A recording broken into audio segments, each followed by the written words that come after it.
Ang pagbasa sa Banal na Ebanghelyo ayon kay San Mateo.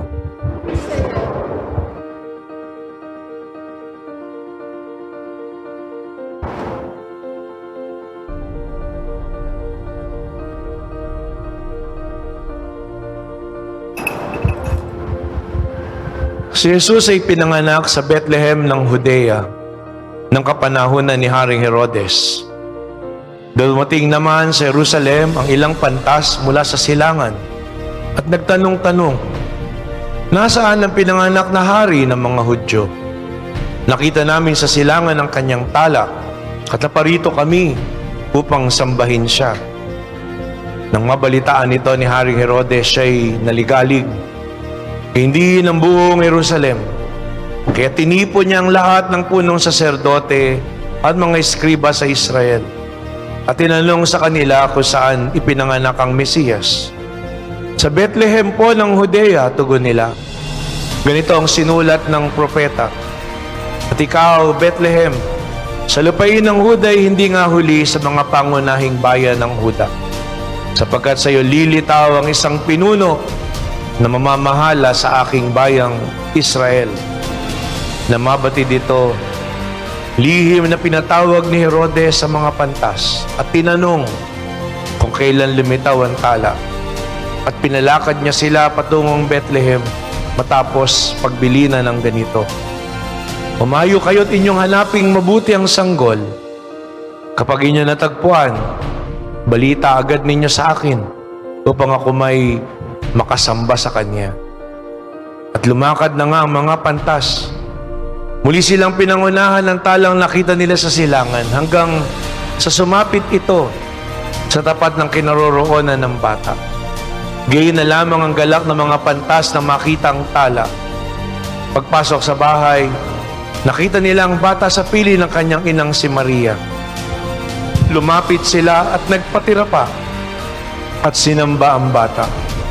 Binuksan nila ang kanilang mga sisidlan at inihandog sa kanya ang dala nilang ginto, kamanyang at mira. Na sila'y pabalik na, sinabi sa kanila ng Diyos sa pamamagitan ng panaginip na wag na silang babalik kay Herodes, kaya nag-iba sila ng daan pauwi. Ang mabuting balita ng Panginoon.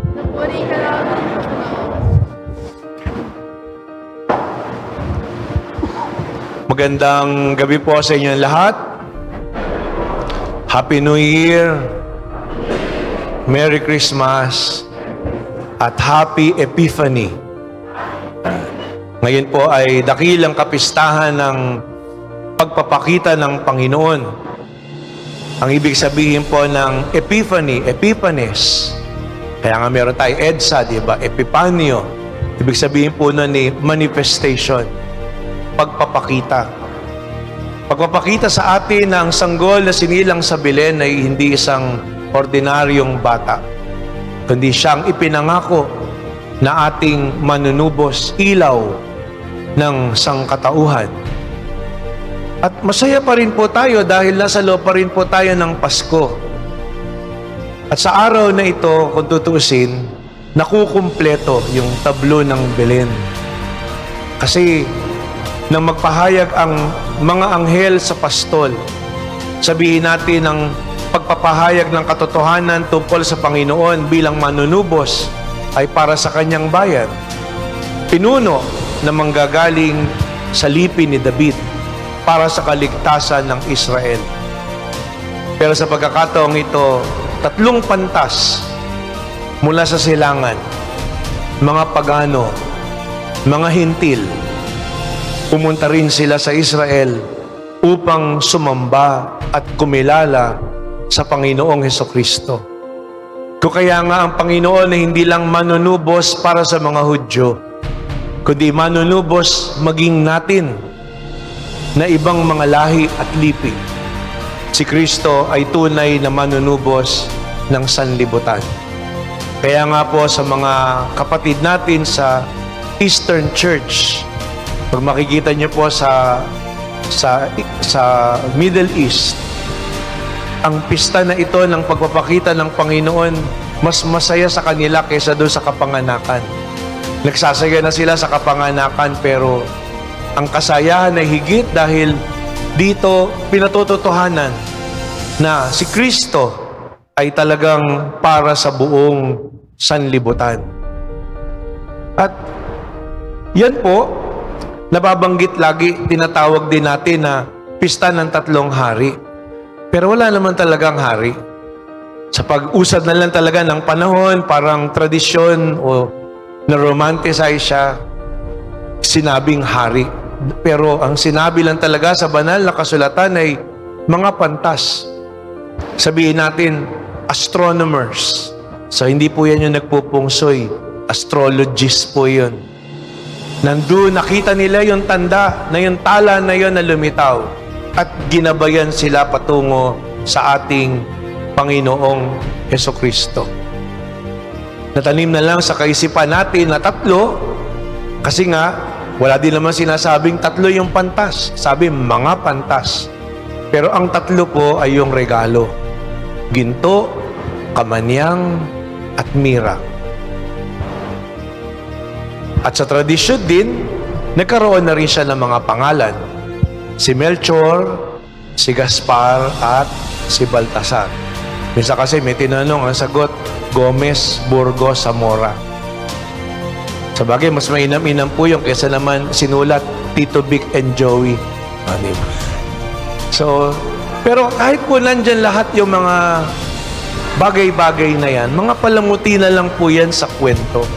Pero ang katotohanan pa rin pong mahalaga ay ito ay kapistahan ng pagpapakita sa atin ng Panginoon. At maganda pong pagnilayan natin, ano yung dapat na tugon natin? Tatlong grupo po ng mga tao yung nakatanggap ng balita na yan ng Panginoon. Sabihin natin una, si Herodes. Nang tanggapin ni Herodes ang balita na ligalig siya. Nasaan ang hari ng Israel?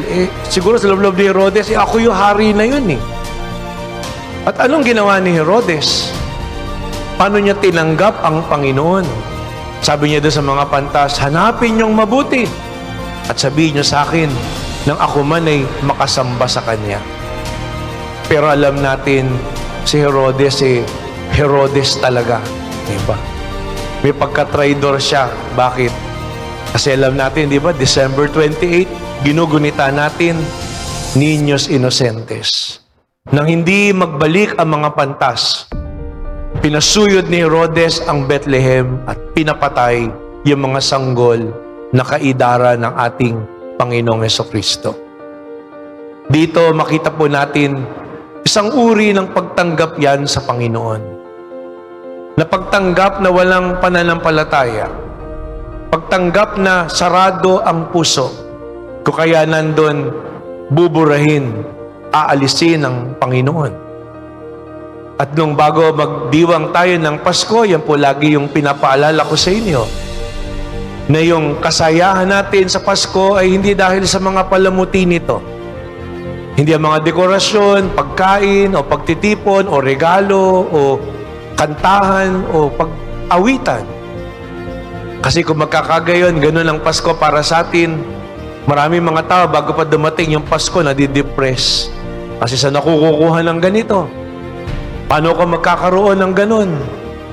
O di kaya, pag natapos na yung long weekend na yan na napasyal, ang iniisip mo, next year kaya saan naman? Wala ang Panginoong Hesukristo.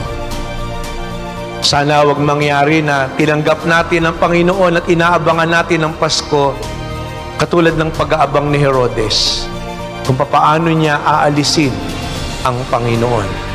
Kung paano ang panahon na ito ay magiging hungkag na pagdiriwang lang na holiday lang o dalawang long weekend.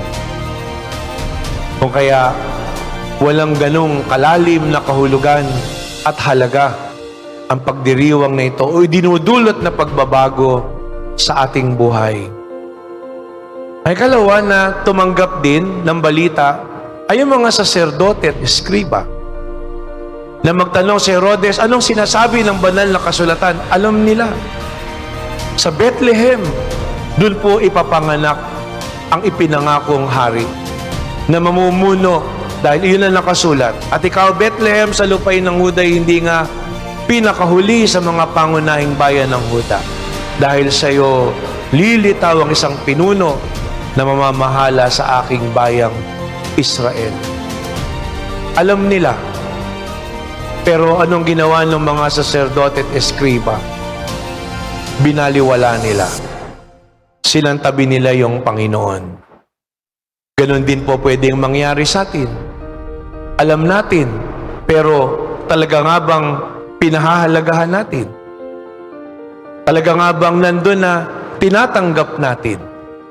O nandun sa mga paalala, sa sermon, sa pagninilay, pero yun nga ba talaga yung ginawa natin? Ang dapat na maging pagtanggap natin ay yung katulad ng pagtanggap ng mga pantas. At paano nila tinanggap ang Panginoon? Sabi po sa Ebanghelyo, lumapit sila, nagpatira pa, at sinamba ang bata. Sinamba ang Panginoong Yesus. Una po, lumapit sila.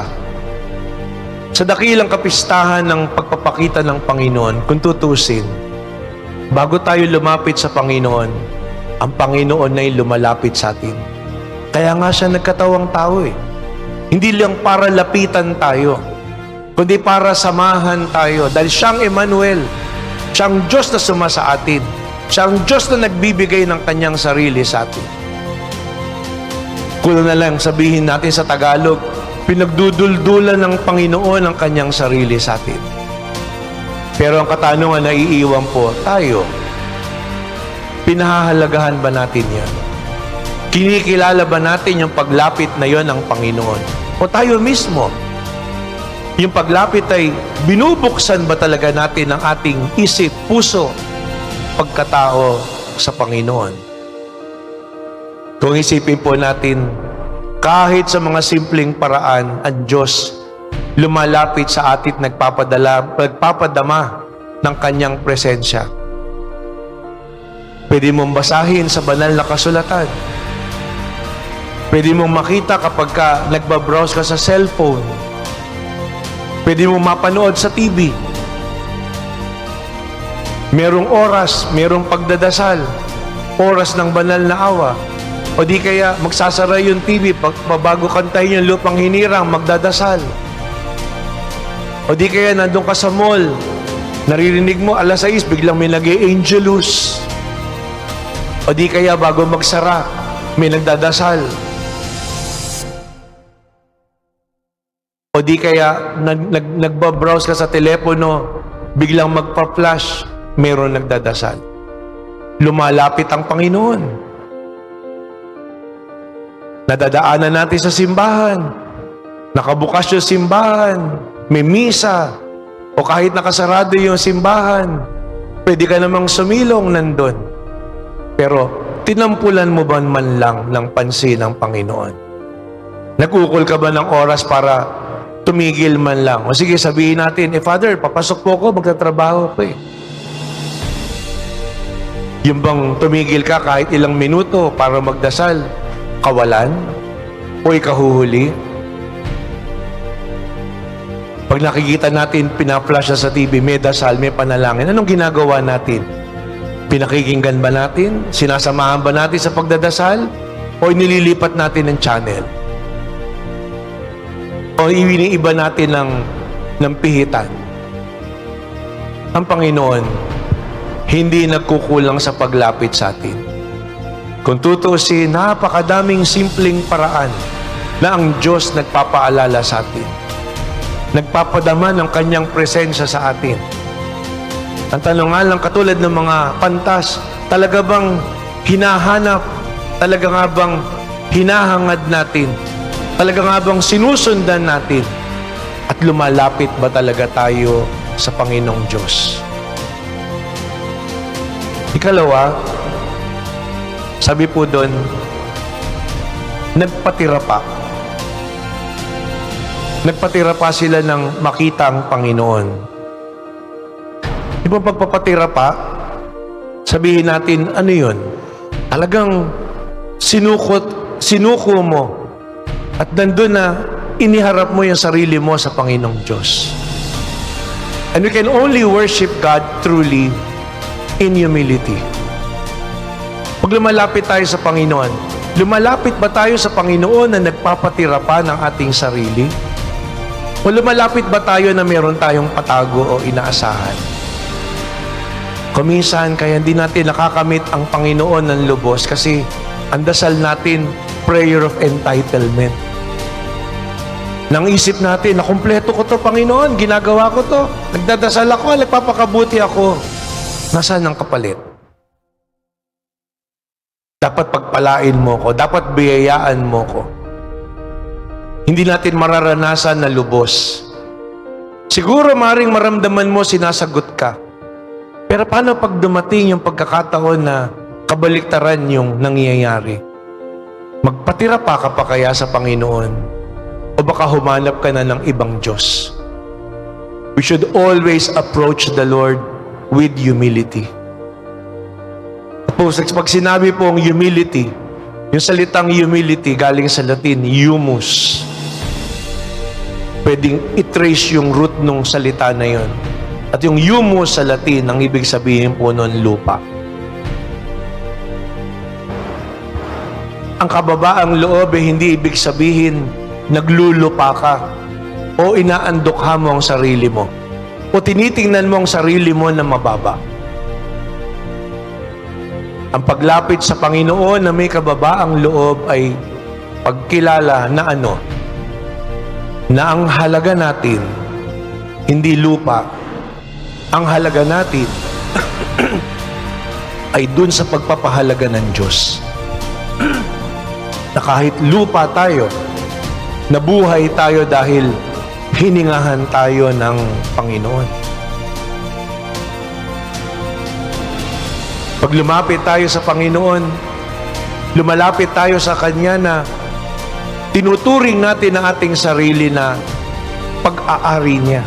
Kaya wala tayong pwedeng ipagmalaki.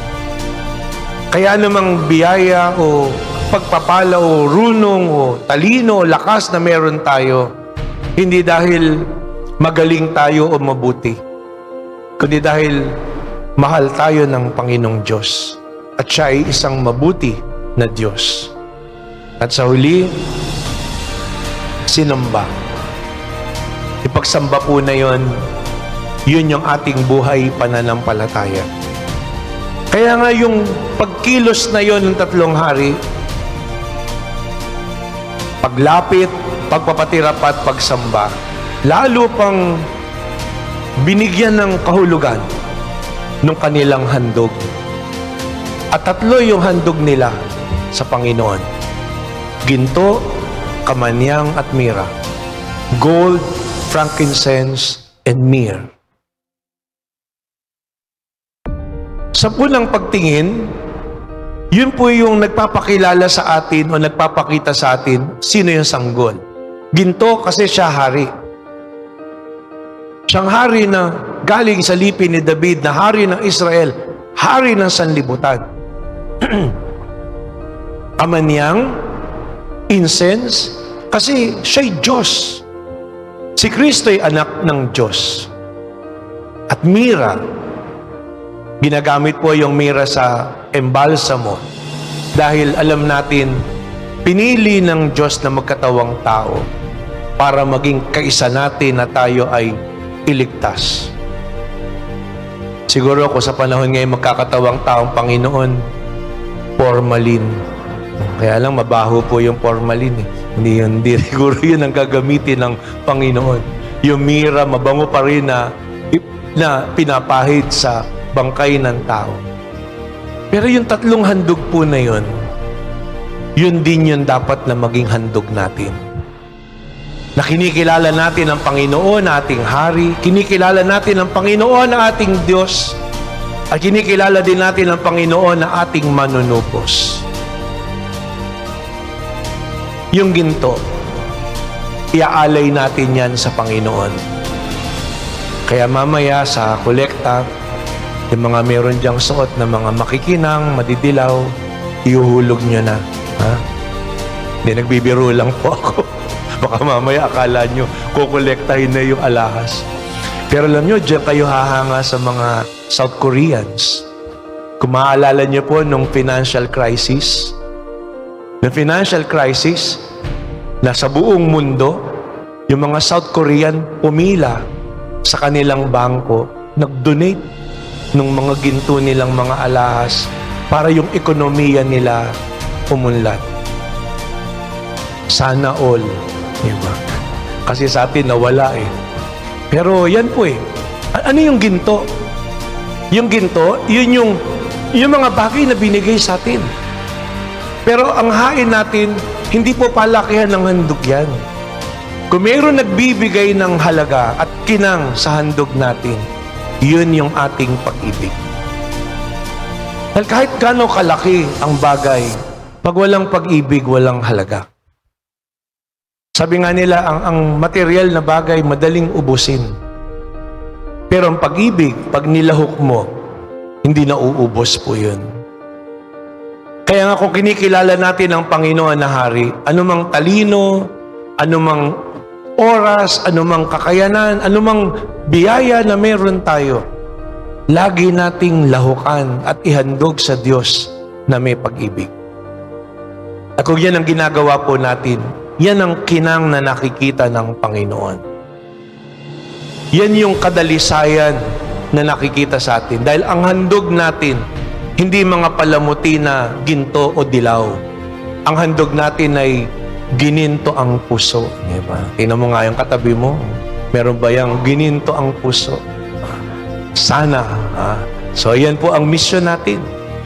Na talagang magkaroon tayo ng gininto ang puso at ginintoan ang puso natin kung tigib ng pag-ibig. Gold of love. Ang pangalawang handog po ay yung mira. Yung mira na ginagamit kung tutusin sa balsamo. Yung mira na nagpapakita ng katauhan natin, our humanity. Na sa paghahandog natin sa Panginoon, ang handog natin sa Panginoon ay yung ating pagkatao, yung ating pakikipagkapwa, kung paano tayo dumadamay at tumutulong sa ating kapwa. Kaya nga itong taon po na ito, yan yung imbitasyon sa atin sa taon na ito ng Yubileo, na maging daluyan ng pag-asa para sa ating kapwa. Dahil kung baon natin yung pag-ibig na yan ng Diyos, kung nandun yung pananampalataya talaga na sinasabuhay natin sa ating buhay, hindi maaaring hindi tayo magdulot ng pag-asa, ng kagalakan sa bawat isa. At ang kagalakan na yan ay nandun sa pagkatao natin. Kaya nga po, may nakikita tayong mga, alam natin, nagsisikap. Di ba? Minsan makita mo, mayroong mga naghahanap buhay, wala namang pwesto, naglalako. Tumulong po tayo. Minsan may lalapit, aaloking ka. Maaring mas mahal kaysa doon sa ganyan, pero hindi mo naman araw-araw makikita yun. Kaysa naman yung tao magnakaw o magtulak ng masamang gamot. Naghahanap buhay sila ng maayos, nagtatrabaho sila ng maayos. Maaaring kasama natin sa trabaho, maaaring tauhan natin. Hindi natin ikapaghihirap, yun tayo ay tumulong. Dahil pag-iisipin po natin, kahit gaano kalaki yung ibigay natin na tulong sa ating kapwa, higit pa rin dun yung naiiwan sa atin.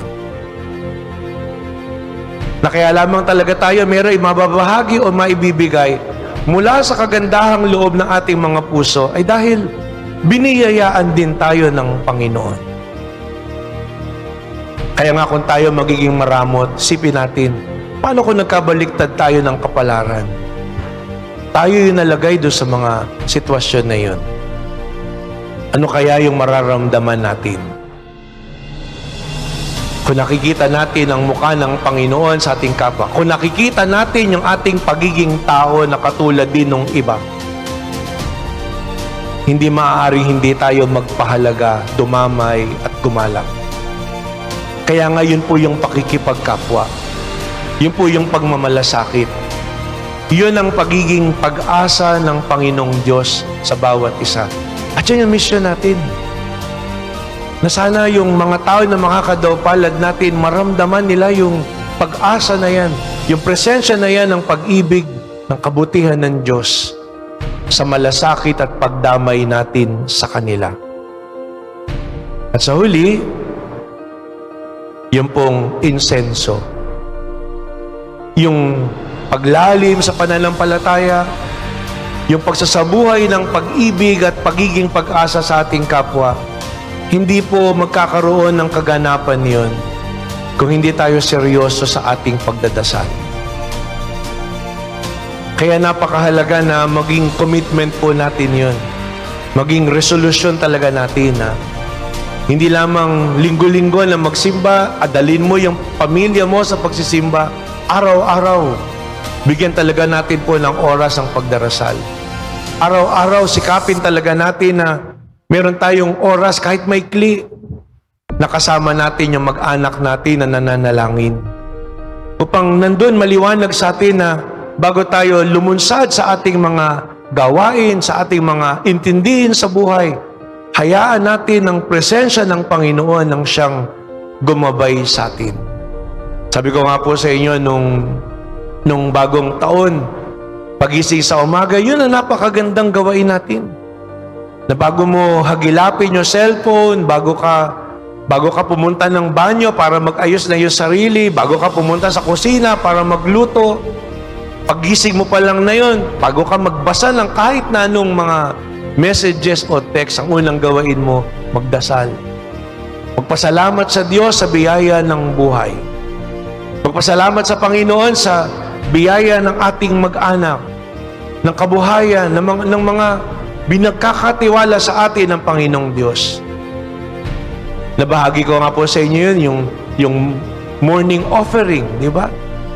Na nandun, tinatawagan natin ang Panginoon. Nandun, tinatawagan natin ang mahal na ina. At ano sinasabi niya? I offer you my prayer, my work, my joys and sufferings.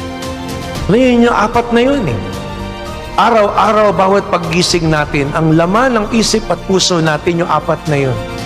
Ano yung inaasam natin? Ano yung dasal natin? Ano yung panalangin natin na hinihiling natin? Hindi lang para sa atin, para sa pamilya natin, para sa kaibigan natin, o sa kung kanino man. My prayer, my work. Ano yung gagawain natin? Ano yung responsibilidad natin? Ano yung pananagutan natin sa pamilya, sa trabaho, sa eskwela? My joys. Ano nga ba yung nagbibigay ng galak sa akin?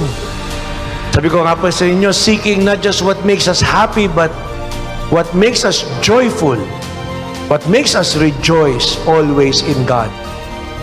Kasi nga kung ang habol lang natin ay kasayahan, ay lumilipas po yun. Pagtapos na yung Pasko, tapos na yung kainan, tapos na yung reunion, tapos na yung long weekend, di malungkot ka na. Ano yung dapat na hinanap natin? Real joy. At pag nilayan po natin yan, ano yung real joy? Ano yung tunay na galak na magbibigay sa atin ng hindi napapawing kasiyahan? That's joy in God, joy in us, Jesus in others and in you. Na makita natin, madama natin ang pananahan ng Diyos sa atin at sa bawat isa, sa ating kapwa.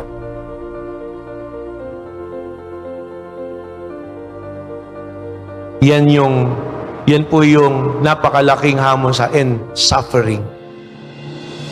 Huwag po nating asahan na pag lumalapit tayo sa Diyos, magiging madali yung mga bagay. Kuminsan, meron ganong kaisipan na sumama ako dito, ginagawa ko to kasi suswertihin ako. Yun po yung gospel of prosperity. Yayamang ka, giginhawa ka. Pero ang katotohanan po, pansamantala lang yun. Kung mapapansin po talaga natin, habang lumalapit tayo sa Diyos, mas maraming pagsubok, mas maraming tukso. Sasabihin na iba, di mas mainam pa po, Father, wag na akong lumapit. Hindi. Mas nakikita mo lang kasi mas lumalapit ka. Parang dilim yan eh. Pag nandun ka sa dilim, baliwala yun, di mo makikita. Pero pag lumapit ka sa liwanag, saka mo makikita. Pero huwag tayong matakot na makita natin. Huwag tayong panghinaan ng loob. Kasi ang mahalaga po, lagi tayong kumapit sa Panginoon. Lagi tayong lumapit sa Kanya. Dahil yun yung biyaya ng Pasko, na si Kristo ay Emmanuel. Hindi dahil wala tayong sakit, hindi dahil maganda yung pakiramdam natin, hindi dahil mahusay yung kabuhayan natin o maayos yung ating buhay. Kahit anong gawain po natin, magkakasakit din tayo balang araw. Kahit anong gawain natin, tatanda din tayo. Kahit anong gawain natin, lagi tayo may problema habang tayo nabubuhay. At kahit anong gawain natin, mamamatay tayong lahat. Pero mananatili tayong laging nananalig sa Diyos dahil ano pong mahalaga?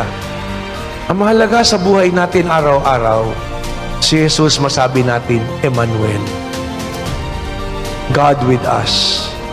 Na sa anumang hinaharap natin, anumang inaasam natin, anumang gagawain natin, anumang kagalakan natin, anumang pighati o pangungulila o kahirapan na haharapin natin, ang mahalaga, nandun ang Panginoong Diyos na sinasamahan tayo.